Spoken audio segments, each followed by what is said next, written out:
As long as there have been games, there have been some dumbass controversies to go along with them. Welcome to WatchMojo.com, and today we'll be looking at our picks for the top 10 dumbest video game controversies. The child at some point becomes capable of taking these powers and channeling them through their mind, through their arms, or through their power sources. Before we begin, we publish new videos every day, so be sure to subscribe for more great content. For this list, we're looking at notable debates that divided the gaming community, whether it be through some in-game content or cultural issues that, all in retrospect, really didn't need to be such big deals. Choose your battles, my friend, or risk looking like idiots. And it features in some parts of this, you'll see full digital nudity. Imagine. Number 10, PETA's complaint about rat deaths in Battlefield 3. Come out in the open!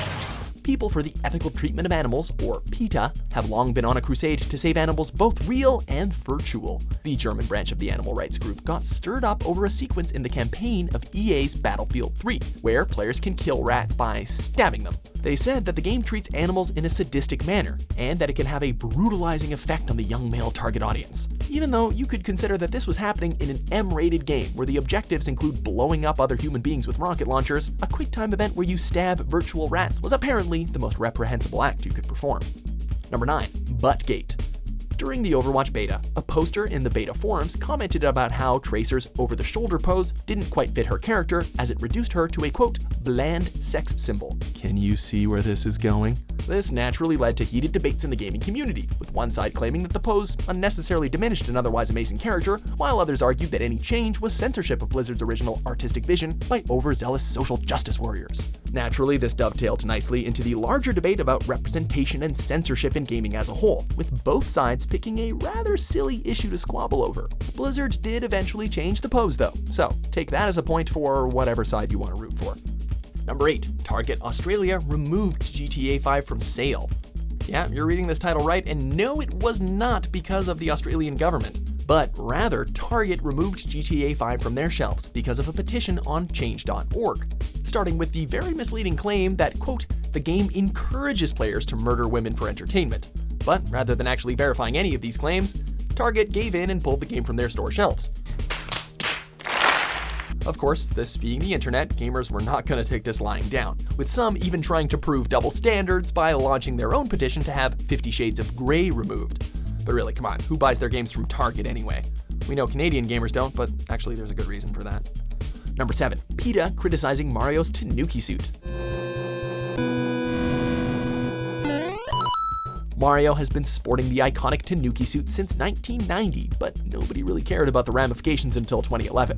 Before the release of Super Mario 3D Land, PETA criticized Nintendo for supposedly supporting the skinning of actual Tanookis because the portly plumber wears their fur as a power-up. PETA actually didn't stop there though, releasing a browser game called Mario Kills Tanooki, which featured a skinned Tanooki chasing down the villainous Mario to save its own skin. Literally.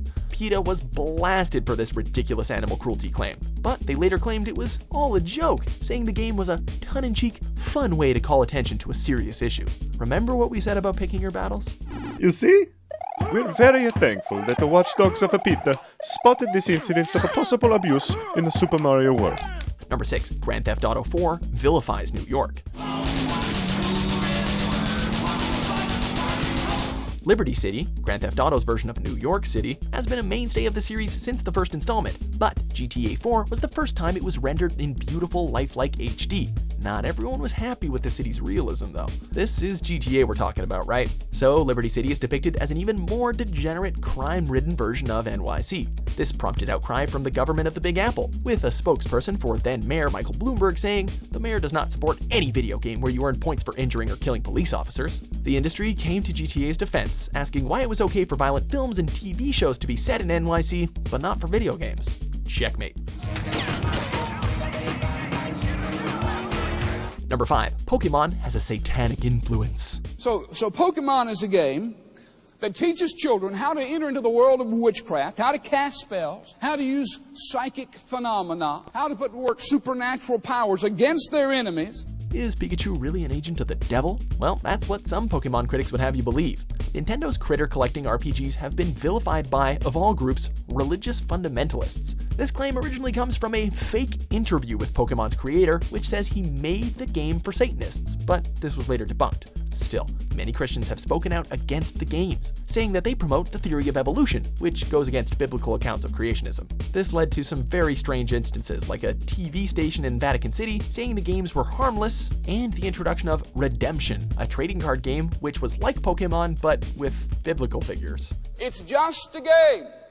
To which I respond, Russian roulette is just a game.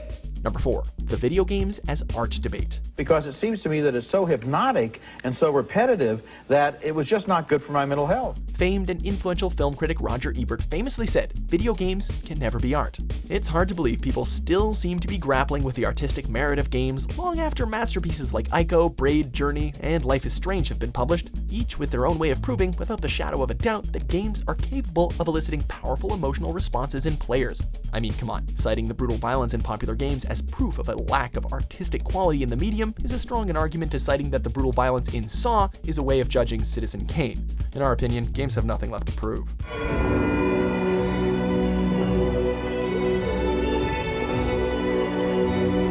Number 3, the hot coffee incident. I mean, you knew you'd get to see a lot of GTA on this list when you clicked, right? In case you've never been on the internet, the long and short of this controversy was that hidden deep within the game code for Grand Theft Auto San Andreas was an unfinished minigame that featured explicit sexual acts.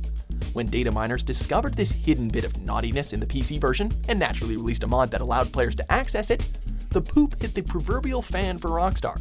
The ESRB changed the game's rating from mature to adults only, which in turn prompted retailers to pull one of the most successful games of the year right off the shelves. What's funny about this whole kerfuffle is that this recall included the PS2 and Xbox version, which couldn't use the mod and therefore couldn't easily access the offending content in the first place.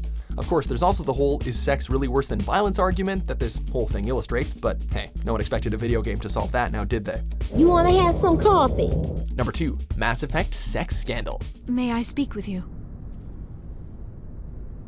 I always have time for you, Liara. Sex in video games has always been a controversial topic, as the few games that have to tackle it have all been met with some degree of negative attention. But by far the most ludicrous instance of this came when Fox News called out BioWare's 2007 hit Mass Effect for its now infamous sex scenes, which they claim featured full digital nudity and sex, which, simply put, was really not true. EA and BioWare questioned if the people decrying the game had ever even seen it, and the segment's expert, author Cooper Lawrence, ultimately retracted her misinformed criticism. Cooper, have you ever played Mass Effect? No. Right, well I think the fact is you talked about, another thing that you mentioned is that how it's, has full graphic nudity. That's completely incorrect. Number 1, Night Trap encourages murdering women. About 2 months ago, I saw the video game Night Trap for the first time. It is a sick, disgusting video game in my judgment. It's an effort to trap and kill women. The debate around the effects of violent video games has existed practically as long as the medium itself. While Night Trap is probably the most well-known full-motion video game, it might not have been if it weren't for the 1993 U.S. Senate hearings on violent games. Senator Joe Lieberman was a major critic of the game's violent themes and content. Thing is, Lieberman obviously admitted that he never played the game, while Senator Brian Dorgan made frequent erroneous claims throughout the hearing, most notably claiming that the goal of the game was to murder women.